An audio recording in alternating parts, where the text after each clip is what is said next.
to the good old days. Let me take you back to the good old days. Let me take you back to the good old days. Oh, yeah. Let me take you back to the good old days. Let me take you back to the good old days.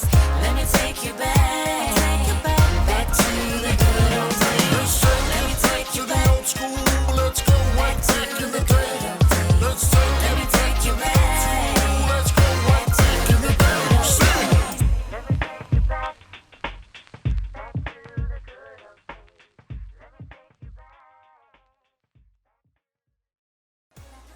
Toi whaitalofa atu Samoa I lau sila mai moa male motu Pacifica.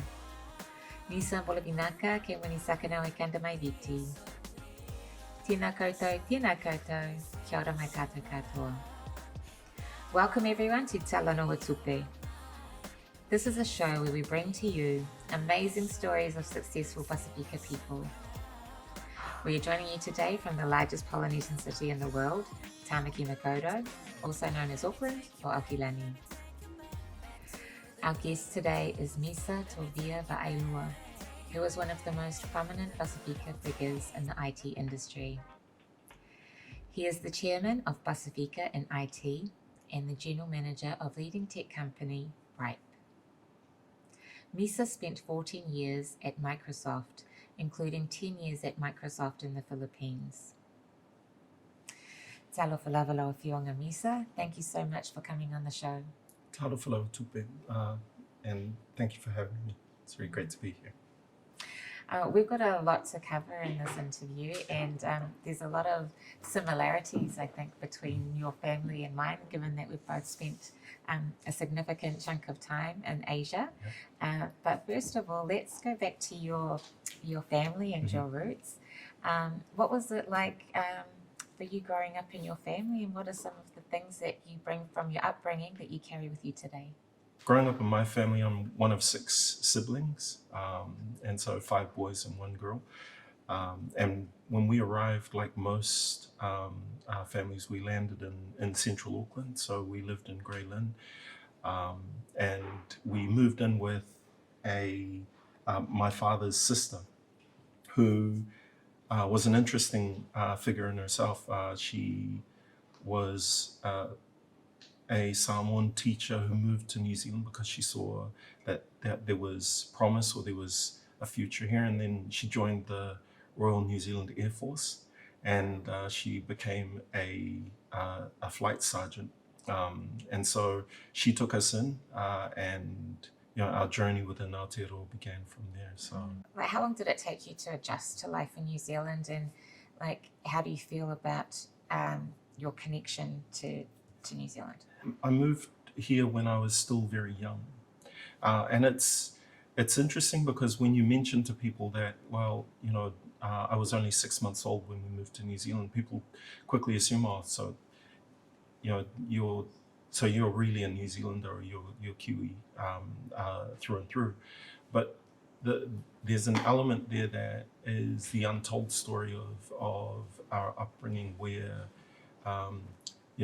our dad moved us and then opened up a suitcase inside the house and brought Samoa out of it. And so from then on, everything was, we weren't allowed to speak English in our house until I was 17. And so I remember going to school in my first year, and I spent the first year in what is now ESOL.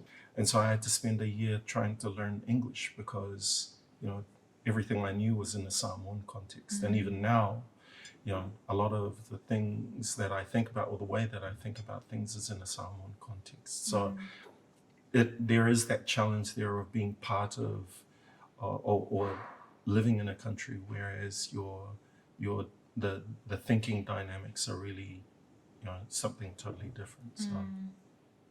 Yeah, I think identity is a really interesting concept, and it is a very personal experience. And just even like amongst my friends who were born and raised in New Zealand, but their parents came from elsewhere, there's probably a range of different feelings about how we, fit into the New Zealand context and how we, how we identify ourselves. Yeah, absolutely. And I think that there's an element there, and when you look at the whole context of identity and around, being Samoan or that Samoanness, there is that people have a tendency to differentiate between, Samoan born or New Zealand born or Samoan raised and New Zealand raised, whereas I think for me, one of the things as I've come through and had my own issues with my own identity, I've reached a point where I don't think you can measure someone's,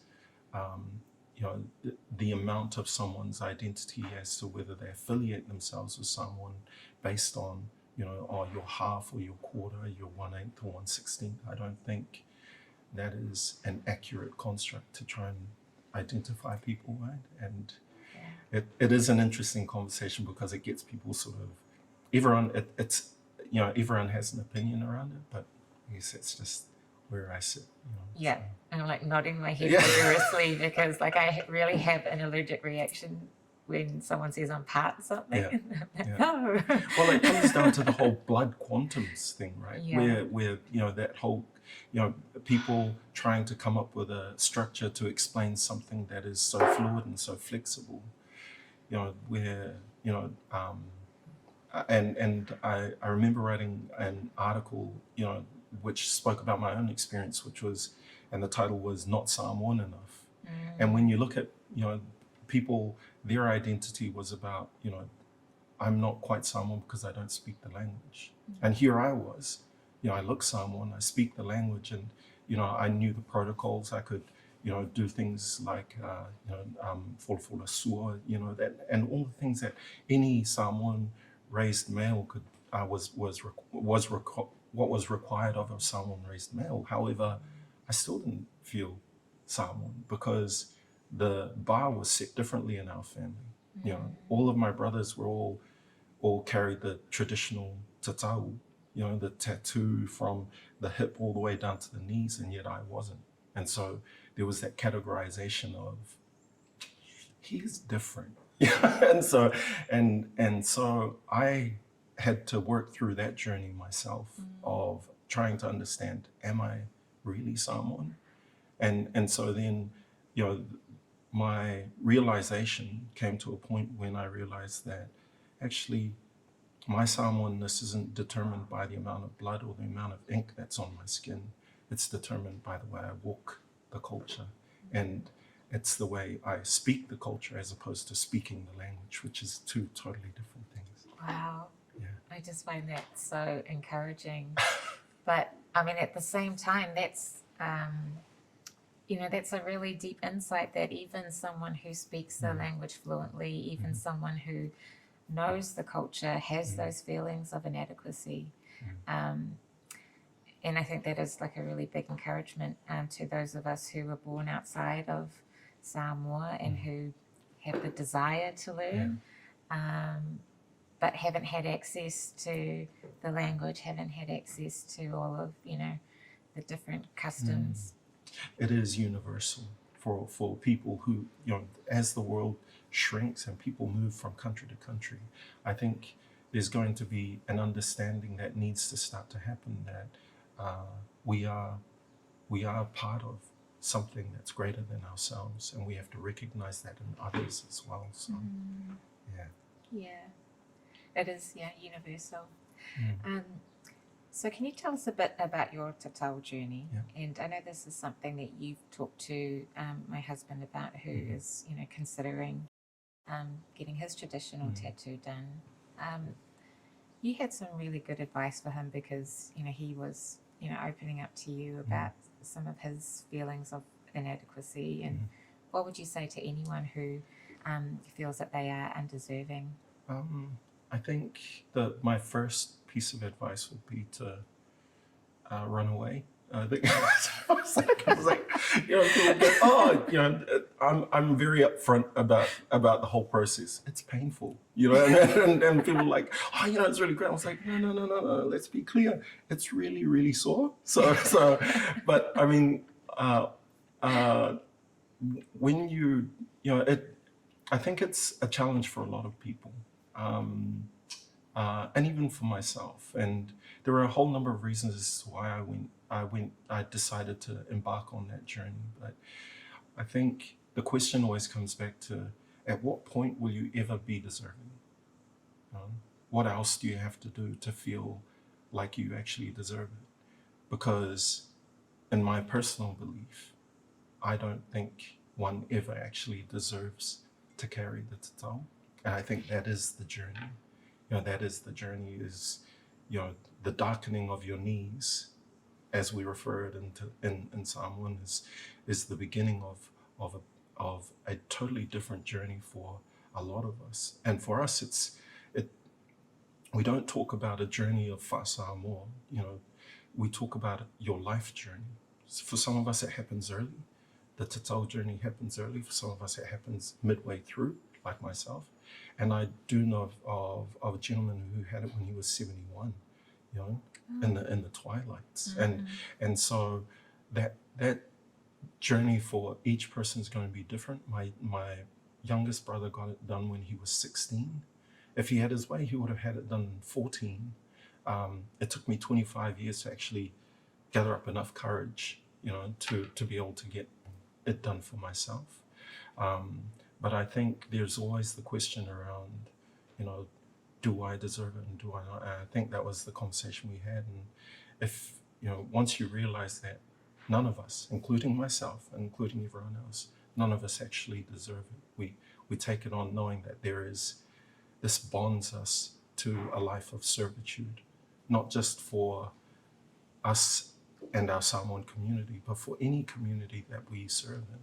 I remember when I had my tatau had just finished, maybe 12 hours before that, I was sitting with my father, and we were having a conversation about what it meant. And,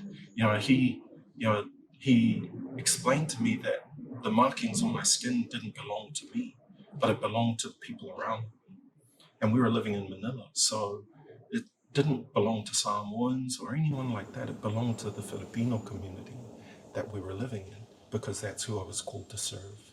And so for us, when we look at your journey and you look at, do I deserve to get a tatau? Well, none of us, including myself, deserve it. But we do it because it's that, it's a calling upon us, and, it's just a decision within that journey of life that we go through. So That's such a wonderful way to look at it, that it's not the end of the journey. no. It's actually the start. Yeah. Yeah. And it's the beginning of a totally different. I remember when my father was walking me through that, and he said, the markings don't belong to you; they belong to someone else. But we're there are so many stories that we go through, or we hear from others who have gone before it, and they talk about their markings of warriors, or their markings of and there are different perspectives. My father was always very clear. He said, no, they're markings of a servant. And once you get them, that's it. Now I understand. And as I walk through journey, whether it's here in Aotearoa or outside, my role is very clear. My job is to serve, plain and simple. So, yeah. Misa, you've talked publicly about the experience of feeling the pressure of not meeting community expectations. Now, that's an experience that I think a lot of our young Pacifica can relate to. Yeah. Now that you've had all of the success after university, what do you wish that you knew then that you know now? It's a really good question. I think, the summary of my experience, and if I could go back to 20-year-old or 21-year-old Tovia and have a conversation, I think it would be around, just being truthful with yourself and being honest with yourself, and not allowing other people's opinions to influence you from the things that you're truly passionate about. But also trusting in your own process. And when I say in your own process, that's inclusive of the network around you and the people around you that you trust, that love and care for your well-being. I think that's critical. I think one of the things that I realized when I was still very young and trying to figure out what it was that I wanted to do, the one thing that I was adamant about was, trying to distance myself from, the Samoan cultural aspects that I didn't truly agree with. And I remember a particular conversation where I had been asked to take on a Matai title by my eldest brother. And I remember sitting there and saying to him, why would I spend money that I don't have on a title that I don't need to please people I don't like? And obviously I was very young then, because there was a far more diplomatic way to actually convey that opinion. But it was an area of my life where I look back now and I didn't truly understand it. I took the parts that I didn't like and I just generalized across all of that and said, I'm okay, I don't need that.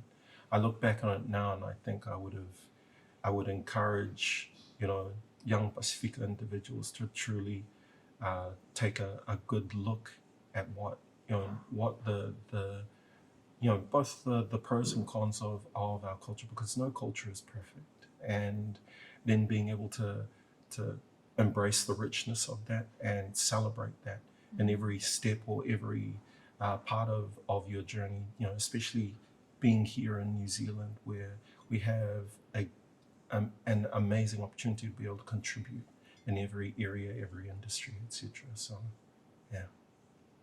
I mean, that's one of the reasons why we started the show, to see, to talk to people who are leading in different fields. And you were one of the most prominent Pacifica figures in the IT industry in New Zealand. How did you get your start in tech? And when you started, did you have a lot of other role models in the IT industry? So when I stepped into the tech industry, it actually was by accident, and this alludes back to my point earlier, because I walked into university when I was I think I was 17. And I left university and I was 24. Now, typically, when you leave after that period of time, you walk out hopefully with a PhD. But I had, all I'd done was sort of spent a lot of time in the gym, and fortunately, there were enough people around me who cared enough to make sure that I turned up to classes and completed my degree. So I decided I wanted to maybe explore education and teaching, but then I realized that you actually have to like children. And so then I thought, actually, I'm not going to do that. That would be helpful. It would be helpful. And so then I ended up applying for police college. So I took a job on with telecom while we were I was waiting for the intake. But then from there, they offered me a management role. And so I went from this, young guy still, green and looking after, myself, or barely looking after myself, to then looking after a team of, I think, 11 people. And then eventually I was looking after the operation of 120 odd people.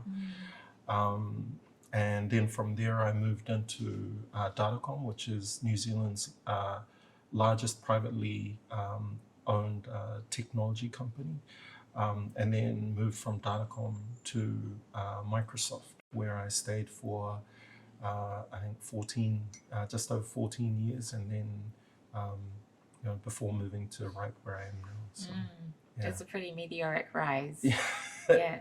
Yeah, I think I put it down to I think the woman who hired me was a very trusting mentor for me, but also crazy to have entrusted a whole group of people to this this kid who barely figured out how to put his shoes on the right way. So yeah, it was good. Well, she obviously recognised attributes in you that I guess you probably can't teach, right? And then the tech side of things you could learn. I hope so. Yeah. So how many Pacifica are involved in tech? We have just completed going through the digital skills report. The sample size that was surveyed was 90,000. We currently comprise 2.8%, which is, if you compare that to our representation within the New Zealand population of around 8%, we're underrepresented significantly. And so, there is a real need for us to continue to encourage Pacifica to enter into the tech industry. Yeah. So what are some of the ways that we can do that? I think the one that we, myself and the rest of our board in Pacifica and IT are focused on at the moment is empowering our future leaders through, early childhood, right from the outset, even in our language nests, being able to work with the aonga matas, both, across all our Pacifica communities, and being able to start to introduce little elements of digital and in a safe way for our learners to be able to start to understand. But also, it's not just about them, it's also the parents, helping our parents to be comfortable with technology as well. A very common trait that I see today is, parents are sort of, oh, that's tech, that's quite complex. Kids are really good at that. And which therefore, if we're not careful, it creates this significant divide between parent and child, and where the child's running at 1,000 miles per hour and we get left behind. And so I'm very vocal about encouraging parents to stay connected, make sure that you're understanding what the technology, the devices, and the usage patterns that your children are adopting, because it's very important. So early childhood is important, but also enabling our community, the parents of today, but also the existing workforce. When we talk about the changes that are coming around automation, a lot of the manual tasks that happen today are slowly disappearing. And I used an example before of the person who stands on the road around roadworks with a go stop sign. And I remember driving through late at night, and there was now a traffic light, a red, green, red, green. So it's a simple example, but these things are now happening where tasks which used to require a warm body are being replaced by very simple technologies that will eventually, it'll usher in other opportunities or other areas where today they may be done by people, tomorrow it will be done by machines. So, I think you raise an important point about parents thinking, oh well, but my kids are on devices all the time, and they like TikTok, they are good at all of those things, and they're digital natives, so they actually pick up things a lot faster than we do. But what you're saying is it's very important for keeping our kids safe online that we try and keep up with that technology as well. Absolutely. In addition to preparing them for the future of work. Yeah, because the challenge that we have is, as and there's still a lot of research that's happening at the moment around the correlation between screen dependency and mental well-being, and trying to understand how do the physical circles impact your social circles, which are impacted by your digital circles. And so it's important for us to actually stay connected in there, so that we're providing opportunities for our children to be able to be a part of that community, but to participate safely, so that when we're aware of every single part of that journey, or as much as we can. Obviously, we don't want to get to a point where we're sitting and looking over their shoulders all the time. But there is technology out there that allows you just to safely monitor and make sure that everything's okay. And we do the same thing with our 4 children, where we limit their access to devices on an everyday basis. But in our home, we talk about the difference between creation and consumption. Yep. And for us, you know, if our children want to consume, watch a video, you know, play a game, then we give them 30 minutes, you know, per day.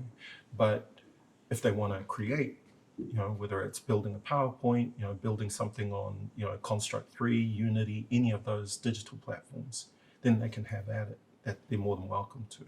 You know, outside of sort of home commitments, you know, sports commitments and school commitments, you know, we were very aware that, you know, at this young age, horses still have wings, you know, cars still have rocket boosters, and we want to tap into that creativity, because once they get to our age where we're conditioned by gravity, everything becomes a reality. And so it's important for us to ensure that as parents that we're helping our children to tap into that level of creativity and connect it back to that digital platform. So Yeah.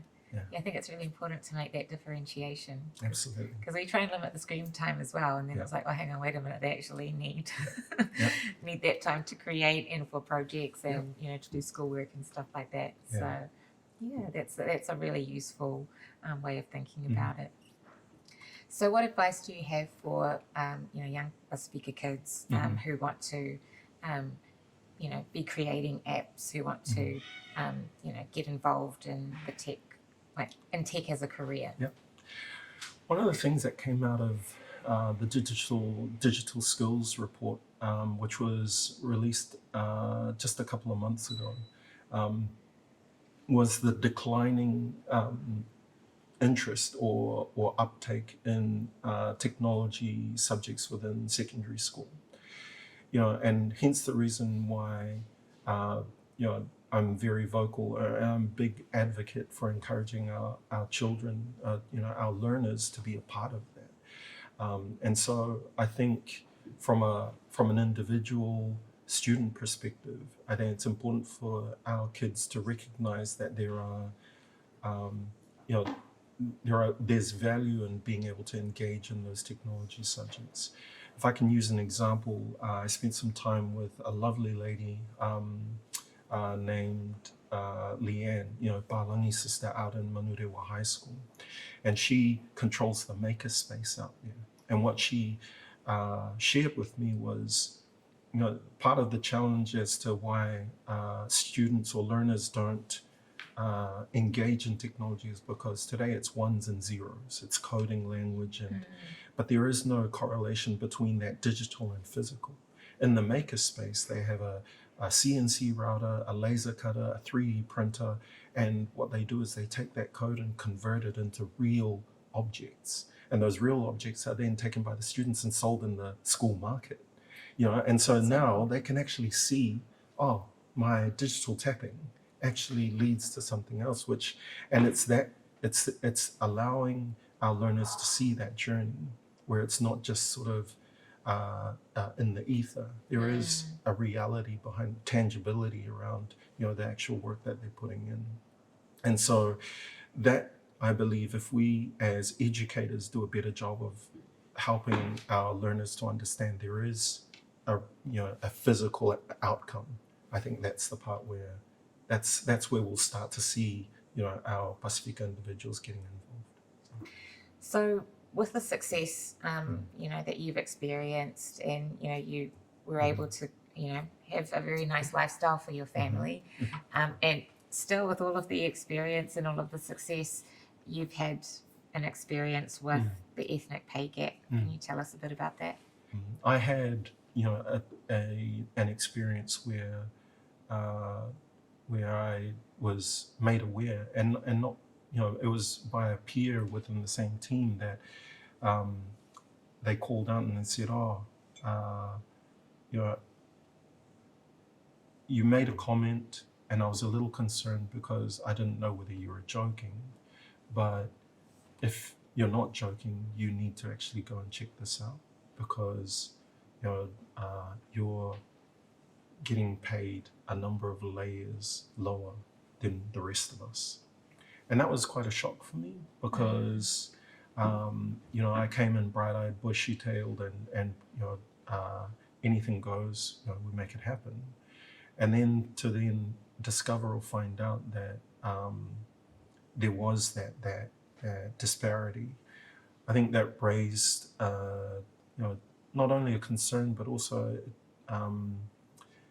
it really became upsetting for me. And so I decided to take matters into my own hands, and I wrote a letter to both my manager at the time and also HR, just detailing the amount of work and the amount of effort that had gone in to doing my role, and yet to find that I was not being paid, at least the equivalent of what everyone else was being paid, was, in my eyes, unacceptable. And so it was an interesting conversation. HR, sat down with me and they said, "Oh, look, thank you for raising this to our attention. We do want to look a little bit deeper into this, and we strongly recommend that you sit down with your manager and have a conversation." And openly speaking, I sat down. I still remember the experience. I sat down, and my letter was in front, and the person then said to me, "Oh, have I taken advantage of cheap labor?" Absolutely. And I was like, and I was like, you just said that out loud. Yeah. So you admit it. That wasn't a thought bubble, by the way. And so that was I think the beginning of another journey for me, in terms of, what's higher than law is justice. And so I got to a point where I thought, well, no, this won't happen here. And Microsoft, true to form, went through a whole correction process for me. But had I not spoken up, or had I not had a support peer that was willing to step in for me, this Palangi brother, who I'm still very close with to this day, I wouldn't have been able to actually uncover that. Yeah. And so, being able to address that was important. But to this day, wherever I see opportunities to actually provide support to others and influence others in their journey of trying to get equitable recognition, I take advantage of it because, it's important. Yeah. Why do you think, why didn't you realize that you were getting paid less than your peers for the same work? I think part of the reason why I never questioned it, I think, is there's a cultural aspect involved here.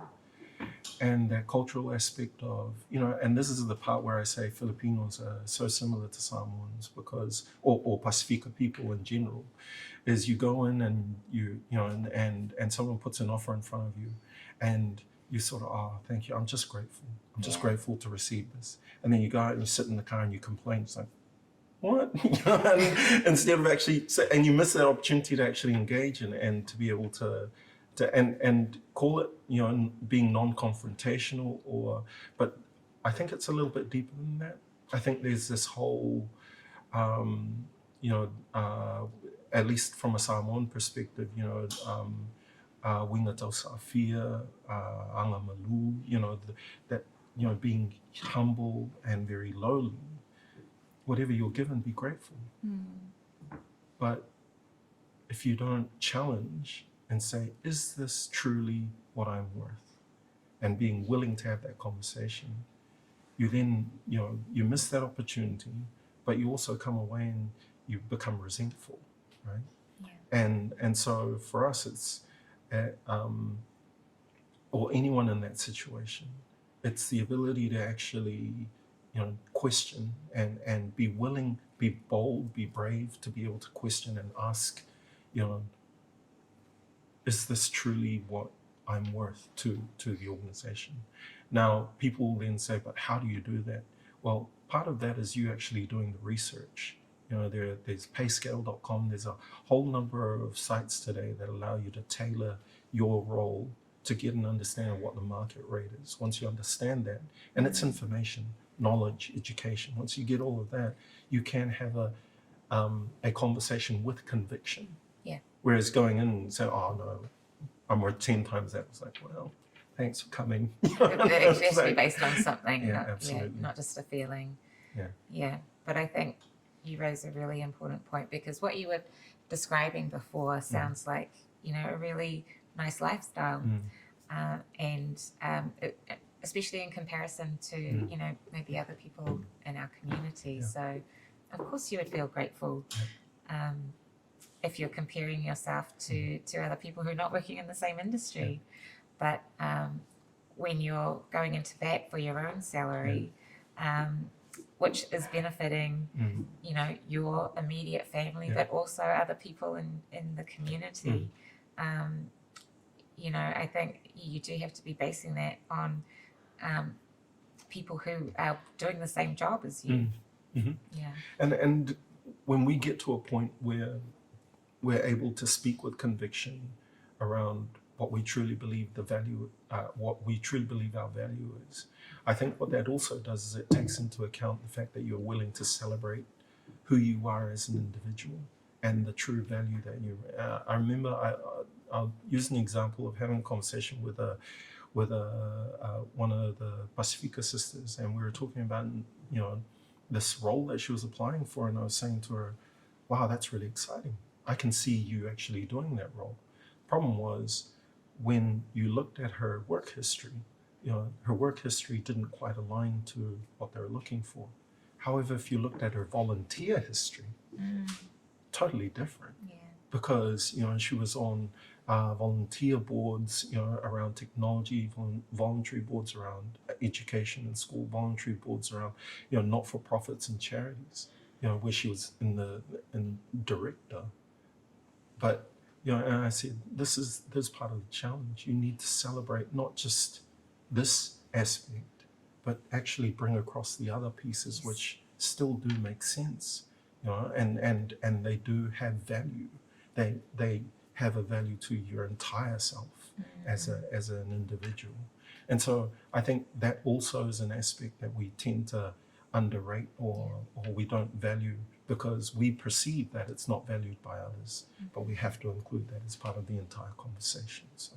Yeah, because our community makes a huge contribution to the unpaid and voluntary sector. Absolutely. Where you are learning really valuable skills. Absolutely. And things around, there's greater value now being placed on emotional intelligence, the whole EQ side of human engagement.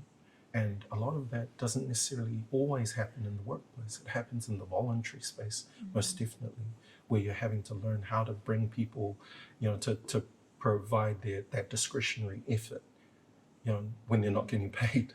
So then the only way you can is by leveraging emotional intelligence, having that high EQ to be able to read situations, social engagement, and be able to bring them into their, impacting for influence. So, So you've been in the IT industry for a while now, and you worked at Microsoft for many years, which took you to the Philippines. How was that experience? It was interesting. I think, I often explain to people, there are a couple of things that how I summarize my experience or our experience as a family in the Philippines. Number one, the Philippines should not be counted as Asia. I think it should be counted as the Pacific Islands, because they're so much like us, just part of the Austronesian family. Yeah, right? absolutely. Just their context around, just the way that they operate, and I just found them. It was a comfortable place to actually move to. I think the other part also, when I think about the Philippines, is there's such a untapped or underestimated community of people. They love to serve. They're so resilient. And you'd need to be considering just some of the I guess environmental typhoons and all the rest of it every single year. It's not normal the way they just get up every morning and they wake up and they look and everything's flooded. So they put all their clothes into a rubbish bag, hold it above their heads, and walk through the water until they get to dry land. Then they get changed and go to work. I'm like, okay, so that's resilience. Yeah, that is resilience. So it was. I I loved our time there. It was a time when it was a different time for us because we removed ourselves from our support network, and so reality was it was just us, my wife and I, and we went there with 2 children. Two of our 2 youngest were born there, but it was, I would probably say, it felt a little bit like, a decade of lockdown. So when we went through lockdown here, we actually enjoyed that because it just reminded us of our time while we were in Asia. So And so you did very well at Microsoft, and you attended dinner with the CEO. Yeah. Yeah. yeah. So I guess he doesn't just invite anyone to dinner with him. Yeah, it was I think it was where it was an opportunity for us to be able to the company works hard to celebrate their outstanding performers, and I was very fortunate to be given the privilege to be able to go. And then I remember receiving a call from it was actually the regional director and or the regional president, and they had called to ask if my wife and I would join, and me being me, and this ongoing battle with imposter syndrome, it was sort of yeah, I'll give it a miss, and wanted to hang out with my buddies, because it was amazing. It was this dinner set outside the Burj Khalifa, and Microsoft owned that space. Wow. And so then we're there, and then being asked to go and sit at this table, it wouldn't have been an enjoyable experience for me because you sort of feel uptight, But I then remember speaking to my boss at the time, and she sort of gently encouraged me to, threatened so to go and sit at the table. So I was like, oh, okay, yeah. So, but it was and my wife did an amazing. I mean, she's lovely anyway, but she was. She spent most of her time talking to everyone at the table. In the meantime, I was sort of sitting there going, what on earth am I doing here? So yeah, it was great. It was a great opportunity to actually coming away feeling recognized by the company but it, like I shared with the team, it was really, it was just the saddest part of it all was that they could only recognize one person, because the achievement really was a team effort across multiple people who were able to help us to achieve those things. And I was very blessed to be the one that could actually sit there. So yeah, it was cool. Oh, that's really cool. And I love the way you talked about, while you were battling with imposter syndrome, your wife was out there, making other people feel comfortable and networking and stuff. Because when you're overseas like that as a family, you like, that really is a team effort in itself, right? Absolutely. Yeah. Absolutely. But there was a lot of work that went into moving us into Asia. There were conversations with my wife, about how she felt. The company did their homework to ensure that, because they knew that, strong home, strong work. And so they took that into account, and they connected my wife with other wives in Manila already, so that they could actually start to, simple things like grocery shopping, school drop-offs, how does that work, and all the rest of it. So it was definitely a partnership decision, because had that not been the case, I don't think I would have been as committed or as successful as I was able to be then. So yeah, definitely. When you're on that expat circuit, the way your family feels about the move, the way they are supported, and the way they settle into the new place you're going to, has such a big impact on the way you're going to be able to perform at work. Absolutely. Absolutely. So yeah, so that's a plus for my wife. Well, that's awesome. So one of the things that you have talked about before is some of the lessons that we can draw from our parents and grandparents when they were coming over during those first waves of migration. What are some of the things that you think that we can draw from that time and apply to today's context?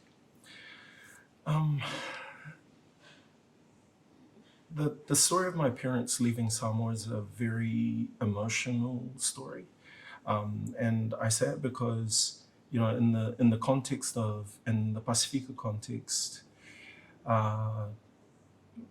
maybe more so in that time frame where you never moved on until your parents had passed away, and to actually do that you needed an agreement or almost a consensus across the entire extended family. And my parents didn't do that. They left early before my final grandparents had passed away, and so I still remember my mother telling us the story of how my grandparents would stand at what they called the bye-bye in front of the house, and they were crying whilst my parents were packing us all into a car, to go and catch a plane at Whaleolo to fly to New Zealand and leave permanently. And I think the words that my grandfather used were, you've left and you haven't finished your job, right? And so that whole pressure on my parents, because what they had decided was that the future of our children is more important than finishing this, right? And in no way did that reflect that did that say in any way that they didn't love their parents. It was just that they loved us more. And so when you think about that situation, you go, that's a lot of pressure. And so then when you come to New Zealand and things don't quite work out for you, or your kid goes to school and he's naughty and he comes home, that you go from 0 to 100 really fast. But there's something there that sticks with the child, or sticks with myself and my brothers and my sister, around the way that we carry ourselves and the way that we serve others and the way that we conduct our roles, in whatever setting we find ourselves in, to ensure that conversation between one generation to another is never wasted, so that they can, from wherever they are, look at us and say, it was a worthwhile gamble, and it was I understand now. And those conversations are the same conversations that I had with my parents, when we were moving to Manila. That wasn't part of the deal. The deal was, we leave Samoa, we move to New Zealand, we live in New Zealand, this is where we are. And so then one upstart decides, oh no, I'm going to move to Asia. They're like, oh, hang on. And yet, history doesn't repeat itself, it rhymes. And so I find myself rhyming with my parents and saying, but I need to take my children, because there's an opportunity there that they'll never find here, right? And so that in itself is the change that comes with, this inbuilt, cultural dynamic that my parents and their parents and their parents' parents have actually, instilled in us. And so this stuff there can't be trained, it can't be learned, it can't be educated. It's just innate, so yeah. Yeah, I mean that's a really beautiful story. And one thing that really resonated with me in what you just said is how, your parents had a plan for you when they came here, and then you went and did something different, but it was inspired by their pioneering spirit. So maybe I didn't do exactly what you wanted me to do, but I was inspired by you.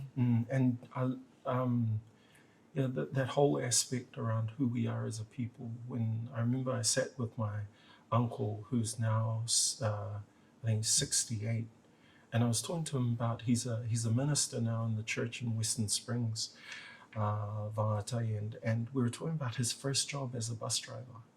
And his first job was when we all met at the church community hall, and my father's home, because I was still a baby, and he got his job through another man whose son worked, and this is the way our community used to be. We were pioneers, we were explorers. We were the ones that were sent ahead of everyone else from our islands to come and find a future, and then not only help ourselves, but help our families back home. And that's the way we were. We were pioneers.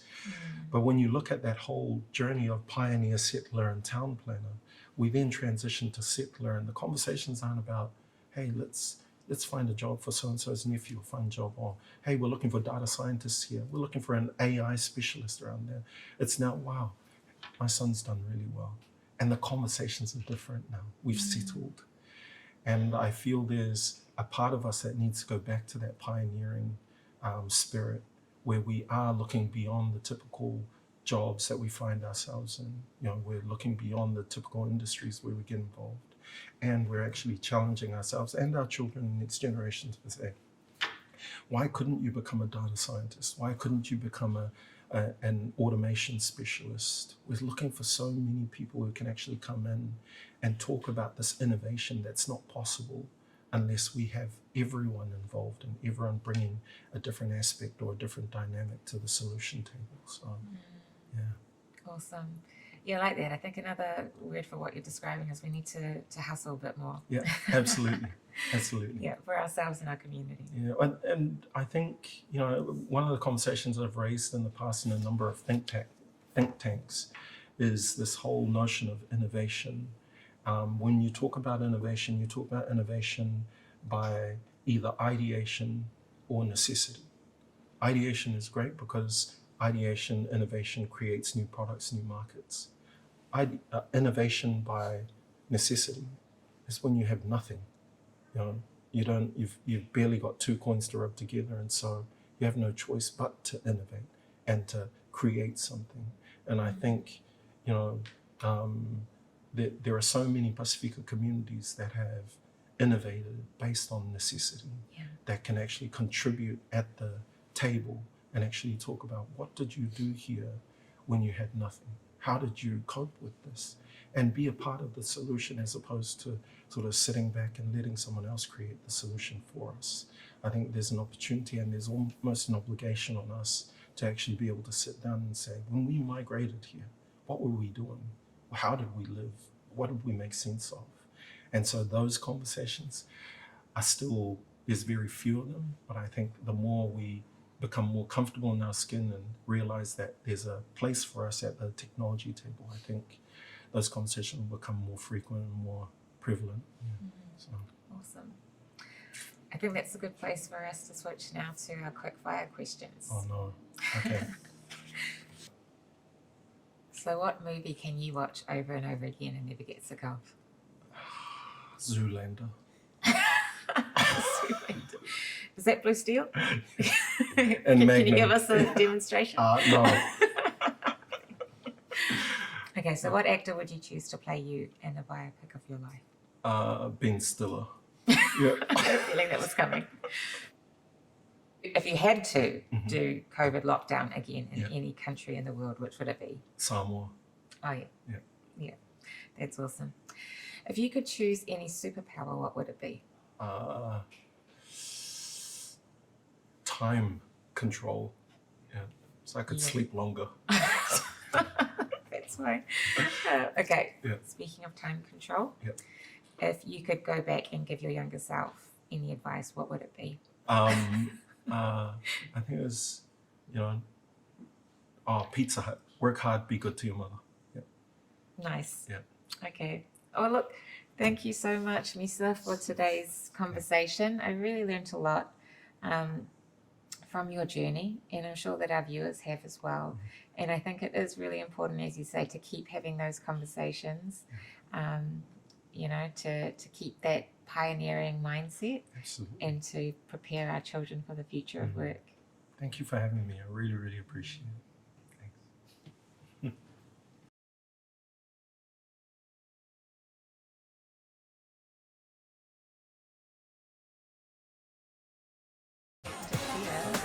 I really enjoyed your articles.